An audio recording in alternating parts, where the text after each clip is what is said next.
মঠবাড়িয়া প্রবাসী মানব কল্যাণ ফোরাম এর আর্থিক সহায়তায় ভূমিহীন শিশুদের রঙিন স্বপ্ন প্রজেক্টর মাধ্যমে বৃক্ষরোপণের বিনিময়ে রঙিন ছাতা বিতরণ করা হয়েছে শিশুদের স্বপ্ন পূরণের জন্য।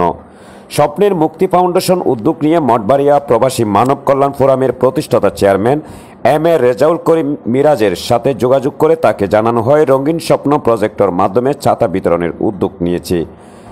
স্বপ্নের মুক্তি ফাউন্ডেশন এর প্রতিষ্ঠাতা ও মঠবাড়িয়া প্রবাসী মানব কল্যাণ ফোরামের কোষাধ্যক্ষ আব্দুল আল ওবি তিনি মঠবাড়িয়া প্রবাসী মানব কল্যাণ ফোরামের প্রতিষ্ঠাতা ও chairman M A Rezaul Karim মিরাজের সাথে যোগাযোগ করলে তিনি তার সংগঠনের সিনিয়র সহসভাপতি স্বপন হাওলাদার ও সাধারণ সম্পাদক তাদের সাথে মিটিং করে সিদ্ধান্ত গ্রহণ করেন এবং স্বপ্নের মুক্তি ফাউন্ডেশনকে আয়োজন করার আহ্বান জানান।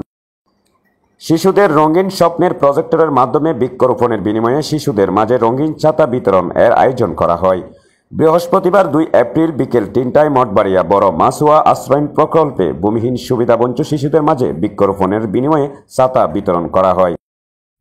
যারা অর্থ দিয়ে সহযোগিতা করেছেন মঠবাড়িয়া প্রবাসী মানব কল্যাণ ফোরাম সংগঠন এর সিনিয়র সহসভাপতি স্বপন হাওলাদার, কোষাধ্যক্ষ আব্দুল আল ওবি, সহসাংগঠনিক সম্পাদক মাসুদ আহমেদ, সদস্য আরিফুল ইসলাম, মোহাম্মদ আল আমিন ইসলাম, মঠবাড়িয়া প্রবাসী মানব কল্যাণ ফোরামের প্রতিষ্ঠাতা চেয়ারম্যান এম রেজাউল করিম মিরাজ।